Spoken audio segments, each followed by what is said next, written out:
Bonjour, bienvenue dans la série sur la thermodynamique. Alors, nous allons parler maintenant de l'énergie cinétique. Alors, revenons au cas du projectile, donc la balle, qui a une certaine vitesse V. Nous avons dit que lors d'une collision, elle fournit une certaine quantité d'énergie qui détériore la cible. L'expérience montre que cette énergie cinétique, c'est une expérience pas très difficile à réaliser, que cette énergie cinétique est proportionnelle à la masse du projectile, ce qui est ma foi assez logique. Si on a une masse 2 fois plus grande, c'est comme si on avait 2 projectiles, et donc 2 fois la quantité d'énergie communiquée.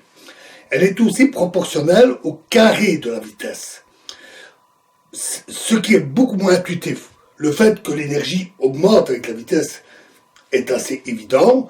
Si vous recevez une balle qui arrive tout doucement, une balle de baseball qui est juste jetée à la main comme ça, qui arrive comme ça, ça va. Si elle est lancée à pleine force, pleine vitesse, ça fait très mal.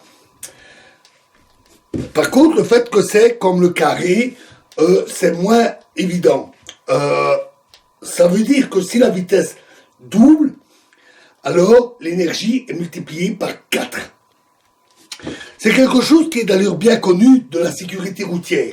Et c'est quelque chose que la sécurité routière nous rappelle régulièrement, en disant que passer de 30 km/h à 60 km/h avec la voiture quadruple l'énergie cinétique de la voiture.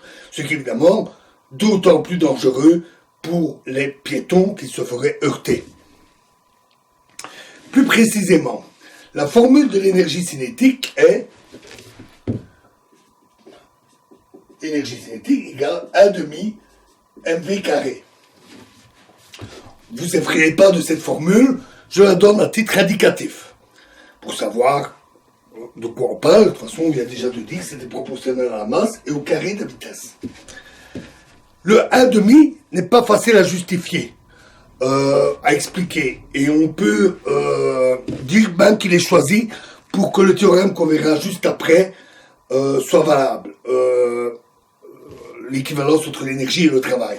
On va revoir, mais disons qu'en gros, on démontre comme ça. Si on applique au cours du temps un certain travail, alors la vitesse va augmenter comme ceci. Elle forme une parabole. Et on vérifie facilement que la quantité de travail, c'est-à-dire d'énergie qui est communiquée, est proportionnelle à la surface. Et un petit calcul donne ça nécessite un calcul d'une petite intégrale. Donc, sans faire de mathématiques, c'est difficile à faire, mais quand on maîtrise les mathématiques, c'est pas très difficile. Il n'empêche qu'au début de la mécanique, juste après Newton, les physiciens ont eu pas mal de mal, ils ont eu des difficultés, ils ont un peu pataugé pour trouver la bonne relation pour l'énergie cinétique. Ils ont essayé MV, ils ont essayé NV carré, avant que Émilie du Châtelet ne trouve la bonne relation. Elle avait d'ailleurs publié ça sous un pseudonyme masculin, parce qu'à l'époque, il était très difficile pour une femme d'être prise au sérieux dans des domaines comme la science. C'est Voltaire qui a, si je me souviens bien, qui a pris contact avec elle et qui a été très surpris en découvrant que c'était une femme. Voyons maintenant le théorème de conservation de l'énergie mécanique. On est dans la situation où on n'a que de l'énergie mécanique, c'est-à-dire du travail effectué par des forces et de l'énergie cinétique. On exclut les autres formes, c'est-à-dire énergie thermique, chimique, électrique, nucléaire, etc., etc. On démontre facilement avec les lois de Newton, les lois de la mécanique, ou même avec leur version relativiste, que si le total des forces appliquées à un système, par exemple le wagon que nous avons vu, communique un travail W à ce système, à ce wagon, alors son énergie cinétique, l'énergie cinétique totale du système, due à la vitesse du wagon, augmente de la même valeur. C'est-à-dire que l'énergie cinétique devient énergie cinétique plus 1, parce qu'il pouvait en avoir une au départ, il pouvait déjà être en mouvement, et ceci est égal à W, le travail qui est communiqué au système. L'énergie qui est fournie ainsi sous forme de travail se retrouve intégralement, sans ajout ni perte, dans le système. Alors voilà, d'où le 1,5 qui a été mis. En fait, les physiciens aiment bien tout ce qui est grandeur conservée, ou comme grandeur constante, ou invariance, c'est-à-dire la main pour tout observateur.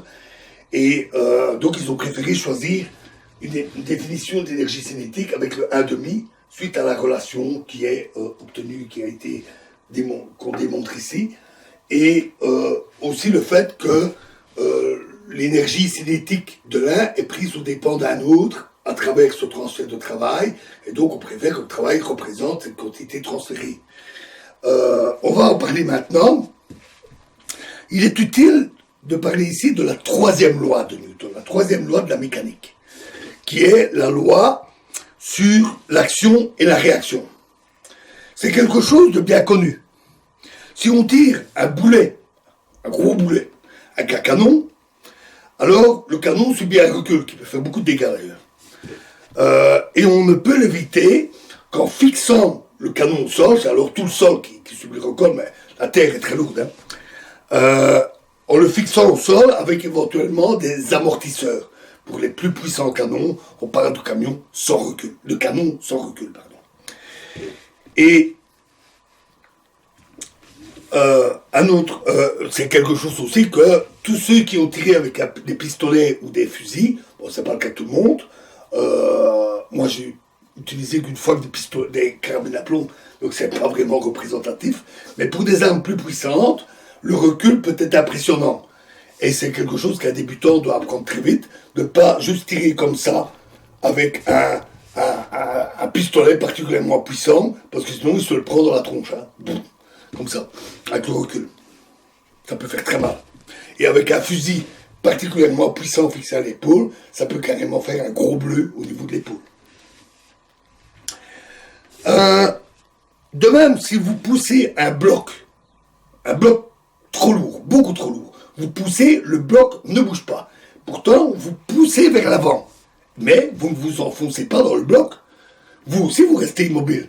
Simplement parce que le bloc exerce une force en retour sur vous et qui vous immobilise, vous empêche d'avancer.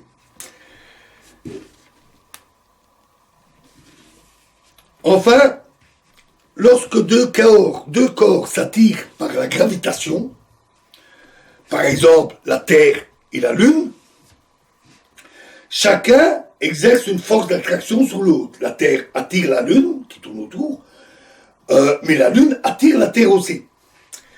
Et donc, en réalité, la Lune ne tourne pas exactement autour du centre de la Terre. Les deux tournent autour d'un centre commun, qu'on appelle centre de gravité du système Terre-Lune, qui est en fait si proche de la Terre qu'il est en réalité un peu dans le sol, un peu plus bas. Je ne sais plus exactement de combien. Donc il est un peu plus bas dans le sol, simplement parce que la masse de la Terre est beaucoup plus grande que la Lune. Donc le centre de gravité est très proche de la Terre, et la Terre, elle est très grosse. Et donc ce centre de gravité se trouve en fait un peu dans le sol. Pas au centre de la Terre, mais un peu dans le sol. Alors, vous avez certainement déjà observé quelque chose de tout à fait analogue. Lorsqu'un athlète, on voit ça souvent lors des Jeux d'athlétisme, championnat du monde ou Jeux olympiques, lorsqu'il s'apprête à lancer un poids ou un marteau. À ce moment-là, il tourne, ou avec un marteau c'est encore plus flagrant, il fait tourner le marteau avec une attache, et il fait tourner ça autour de lui. La raison, c'est de le faire tourner le plus vite possible pour avoir de l'élan, pour ensuite le lâcher, le laisser filer le plus loin possible. C'est le principe du jeu, du sport.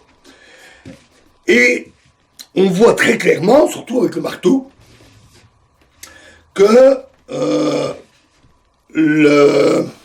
l'athlète, lui aussi, il tourne. En fait, le marteau et l'athlète tournent autour d'un centre commun. Ici, la force d'attraction étant le long du câble qui est tenu par l'athlète et qui est accroché au marteau. Il tourne autour d'un point commun, plutôt d'un axe commun, un axe de rotation, qui est situé un peu devant le corps de l'athlète. L'athlète s'incline pour éviter d'être emporté par le poids et déplace ses pieds vers l'avant de façon à ce qu'il soit au niveau de l'axe de rotation, et ceci afin de mieux maintenir son équilibre.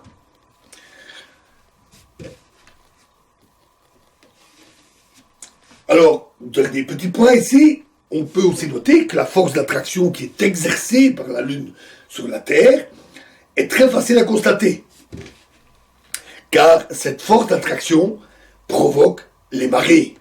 Donc c'est quelque chose de flagrant. Voilà, nous continuerons sur ce troisième principe dans la prochaine vidéo. Je vous remercie.